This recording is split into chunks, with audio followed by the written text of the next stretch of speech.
Welcome back. You are listening to the home of forbidden romances. Prepare yourself, because tonight's story will leave you breathless. The elevator doors slid shut with the finality of a guillotine blade, sealing Julian in a 6x6 steel box with the two people he needed to keep separated for the rest of his life. His 4-year-old son, Leo, and his boss, Cassius Thorne, the man who had no idea he was the father. "Don't look at him," Julian prayed silently, his knuckles turning white as he gripped the handle of Leo's small backpack. "Please, just ignore us." But gravity and fate are cruel mistresses. As the lift began its smooth, rapid ascent to the 45th floor of Thorne Enterprises, the sleek metal box shuddered violently. The emergency brakes engaged with a deafening screech, throwing the occupants off balance. Julian stumbled, shielding Leo with his body, but the small boy lost his footing and slid across the polished marble floor, landing right at the feet of the most dangerous predator in the city. Cassius Thorne, the Alpha CEO known as the Silent Reaper of the corporate world, didn't flinch. He merely looked down, his eyes, cold, crystalline blue chips of ice, narrowing as they fixed upon the child. Julian's heart hammered against his ribs like a trapped bird. He moved to snatch Leo back, but Cassius was faster. The Alpha crouched, his movements fluid and predatory, yet oddly gentle as he extended a hand to help the boy up. "Careful," Cassius murmured, his voice a deep, resonant baritone that vibrated through the small space. He dusted off Leo's knees. The boy, usually shy around strangers, didn't recoil. Instead, Leo stared up at the towering man with wide eyes that were the exact same shade of crystalline blue as the CEO's. Cassius paused. The air in the elevator grew heavy, saturated with the scent of ozone and crushed pine, the pheromones of a dominant alpha recognizing his own. He stared at the boy, a frown creasing his brow as a phantom memory seemed to flicker behind his gaze. Instinct overrode logic. The words slipped out of Cassius's mouth before his conscious mind could filter them. "You've got a steady grip, son." The word hung in the silence, heavy and suffocating. Cassius blinked, seemingly shaking off a trance, and looked up at Julian. "Your nephew, Vane?" Julian felt the blood drain from his face, leaving him cold. He forced a smile, a brittle, fragile thing. "No, sir. This is my son." Cassius stood to his full height, looming over Julian, the scent of pine intensifying, turning aggressive. "Yours? I didn't know you were married." "I'm not," Julian whispered, pulling Leo behind his legs. "Then where is the father?" Cassius asked, his voice dropping an octave, laced with an irrational, jagged edge of jealousy he clearly didn't understand. Julian met the gaze of the man who had forgotten him 5 years ago. "He's dead, sir."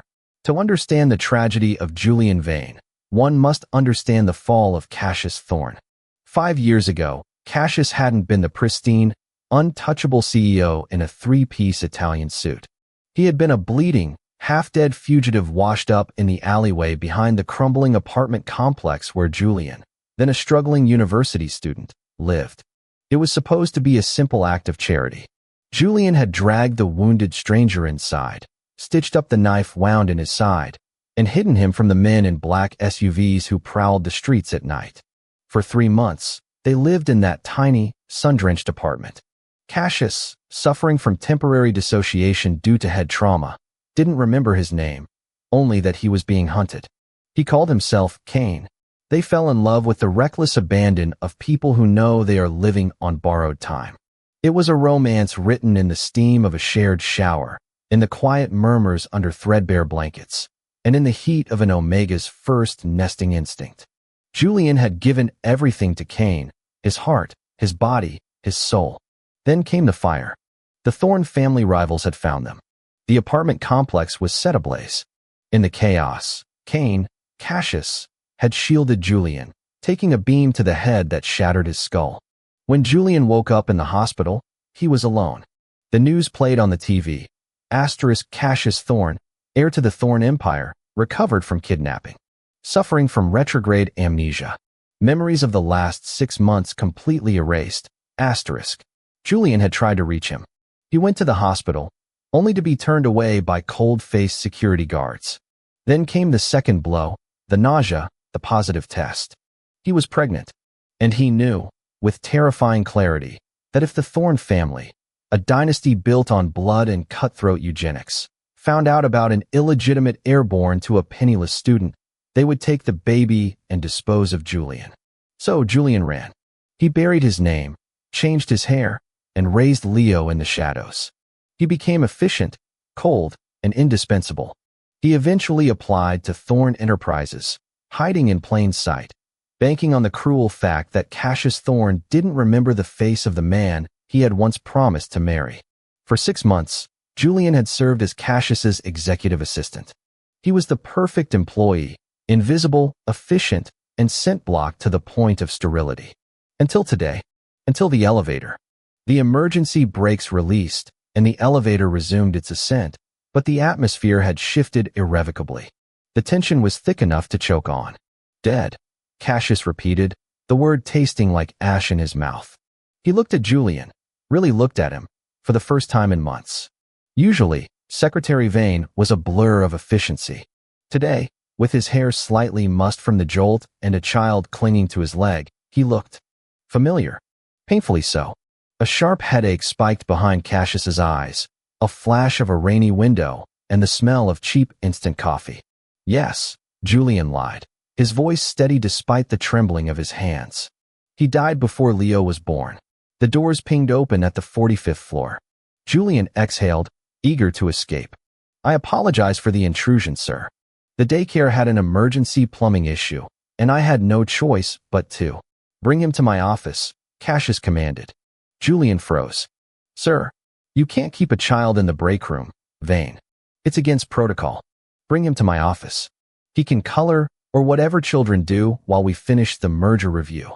That isn't necessary. It wasn't a request. The walk to the CEO's office felt like a funeral procession. The open-plan floor of the executive suite went silent as the employees watched the impossible. The Ice King, Cassius Thorne, walking side by side with his assistant and a child. Inside the office, a cavernous space of glass and dark wood overlooking the city skyline. Cassius pointed to the plush leather sofa. Sit. Leo, possessing the fearlessness of youth, climbed onto the sofa. He pulled a coloring book from his backpack. Cassius watched him, his gaze tracing the curve of the boy's nose, the set of his jaw. It was like looking in a mirror. How old is he? Cassius asked, moving behind his massive mahogany desk. 4, Julian answered, standing stiffly in the center of the room. 4, Cassius did the math. The timeline aligned with his lost months. The headache spiked again, harder this time. He rubbed his temples. And his father? Was he an alpha? Why does that matter? Julian snapped, his defensive walls rising. Cassius looked up, his eyes flashing. Because the boy has an aura, Vane. A dormant alpha aura. It's weak, but it's there. If his father was a powerful alpha, the boy will need guidance before his first presentation. You can't raise an alpha alone.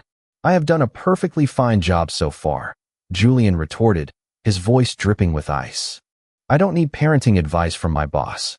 Cassius stood up, rounding the desk. He moved like a stalking tiger, closing the distance between them. Julian held his ground, though every instinct in his body screamed at him to bare his neck or run. You're defensive, Cassius noted, stopping inches from Julian. He inhaled deeply. The scent blockers Julian wore were high-grade, but underneath, there was a faint, sweet note. Like vanilla and rain. The scent triggered a visceral reaction in Cassius. His pupils dilated. His heart rate spiked. Mine, his inner alpha growled. Why does he smell like home? I am private, Julian corrected, stepping back. There is a difference. Is there? Cassius reached out, his hand hovering near Julian's face. You look at me sometimes, Vane. When you think I'm not paying attention. You look at me like you're grieving. Like I'm a ghost. Julian's breath hitched. You're imagining things. Am I? And the boy? Why does he have my eyes? The question shattered the air. Julian's heart stopped. Blue eyes are common. Not that shade, Cassius murmured. He took another step, backing Julian against the floor-to-ceiling window. The city sprawled below them, a dizzying drop. My grandmother had those eyes. My father has them. I have them. It's a genetic marker of the Thorne bloodline. It skips generations sometimes, but it never appears in outsiders. He placed a hand on the glass, boxing Julian in. Tell me the truth, Julian. Who was his father? Julian looked up, tears stinging his eyes.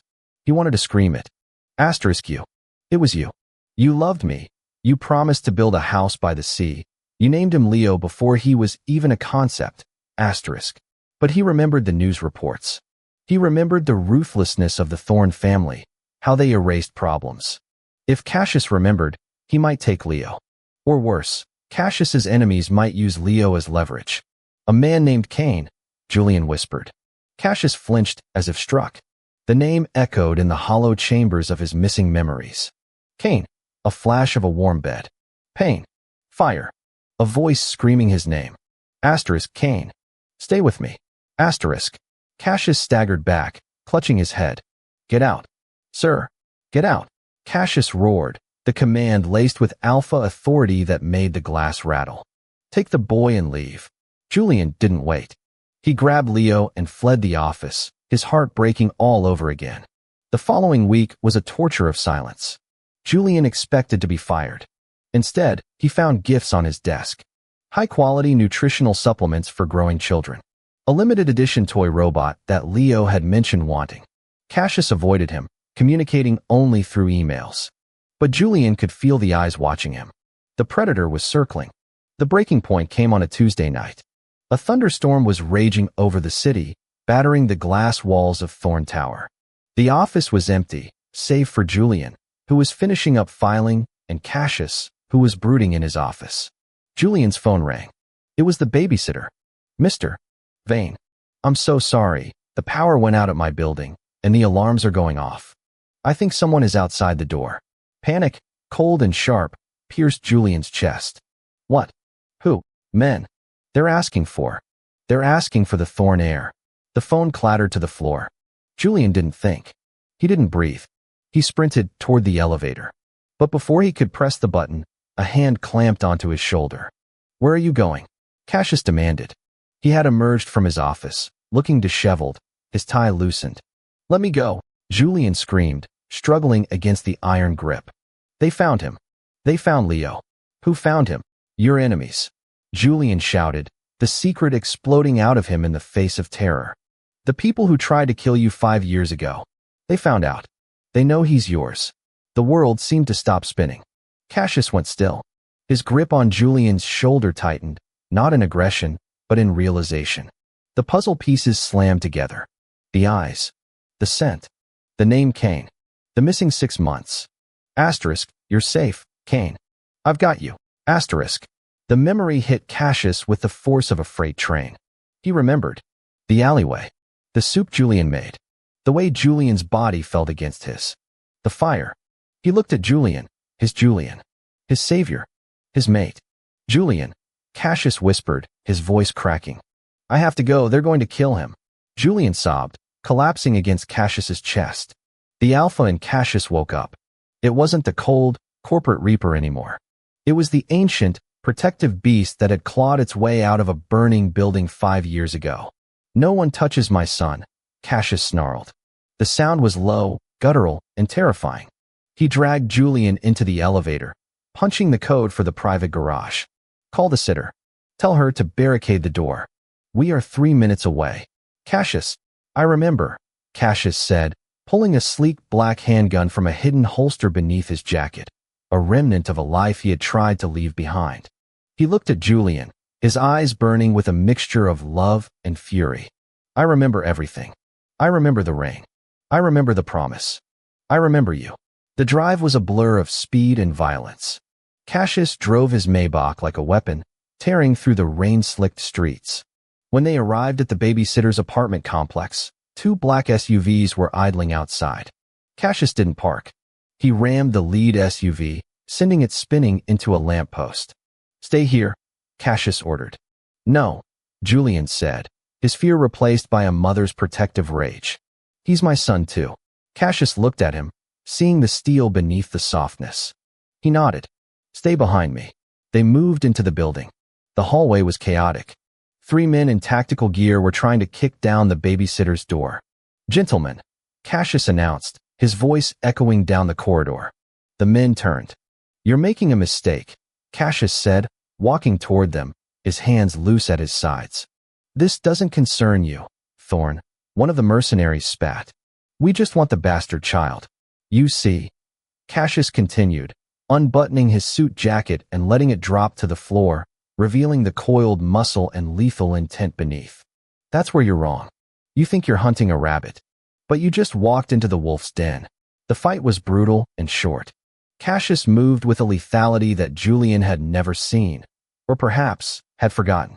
He broke bones with efficient snaps, dodging knives and disarming the gunman with terrifying grace. He was a force of nature, a hurricane of violence unleashed to protect his pack. When the last man fell, groaning on the linoleum, Cassius didn't stop to catch his breath. He kicked the door open. Leo, the little boy, was hiding under the kitchen table, clutching his robot. When he saw Cassius, bloodied, bruising, but standing tall, he didn't cry. He scrambled out. "Mr. Boss Man," Leo squeaked. Cassius fell to his knees, ignoring the pain in his ribs. He opened his arms. "Come here." Leo ran into them. Cassius buried his face in the boy's neck, inhaling the scent that was undeniably his. Rain, vanilla, and pine. Julian stood in the doorway, watching the two halves of his soul collide. He slumped against the frame, the adrenaline crashing. Cassius looked up, his face streaked with blood and tears. He reached out a hand to Julian. "I'm sorry," Cassius choked out. "I'm so sorry I forgot you. I'm sorry I left you alone." Julian walked over, dropping to his knees beside them. He took Cassius's hand, pressing it to his cheek. "You're here now. I'm never leaving again," Cassius vowed, pulling Julian into the embrace. "I will burn this city to the ground before I let anyone touch either of you again." The fallout was swift. With his memories restored, Cassius Thorn didn't just return to power, he solidified it. He purged the Thorn family board of the traitors who had ordered the hit 5 years ago. He exposed the rival families, dismantling their empires brick by brick with cold, calculated legal and financial brutality. 3 months later, the office was quiet. Julian sat on the edge of the massive mahogany desk, his legs tangling with Cassius's, who sat in his leather chair. Leo was asleep on the sofa, covered by Cassius's suit jacket. "You know," Cassius murmured, tracing the line of Julian's jaw. "The press is calling you this Cinderella secretary." Julian rolled his eyes. "They're calling me a gold digger." "Let them talk," Cassius growled possessively, his hand sliding to the nape of Julian's neck, his thumb pressing against the scent gland. "They're just jealous that the king found his queen." "And the prince," Julian whispered, glancing at Leo. Cassius smiled, a genuine expression that reached his eyes. "The prince takes after his mother. He's stubborn. He takes after you. He's bossy. He's an alpha." Cassius shrugged, pulling Julian down for a kiss that tasted of coffee and forever. "He knows what he wants." As they kissed, the city lights twinkling below them, Julian realized that the fear was gone. The secret was out. The danger had passed. He had raised his child alone, in the dark, for 4 years. But he wasn't alone anymore. The alpha had come home, and the pack was finally whole. And that is how the viper tamed the wolf. If you enjoyed seeing Cassius tear the world apart to protect his family, destroy that like button. And tell me in the comments, would you forgive a husband who forgot you for 5 years, even if it wasn't his fault? I'll be reading your answers. Subscribe for the next chapter. Until then, prompt image. Prompt, masterpiece, best quality, high-res, 1.2. Korean manhwa style, semi-realistic, digital art. 2 men, BL, Yaoi, Man 1. Cassius Thorn, tall muscular alpha, sharp jawline, ice blue eyes, black hair, wearing disheveled expensive suit with blood stains, expression of fierce protectiveness and tenderness, kneeling on floor. Man 2. Julian Vane, slim omega, soft features, brown hair, wearing office attire, tearful expression, kneeling beside Man 1. Child, small boy, 4 years old. Clinging to Man 1, blue eyes. Background is a dimly lit apartment hallway. Broken door, unconscious bodies in tactical gear in background. Dramatic lighting, cinematic composition, emotional atmosphere, intricate details.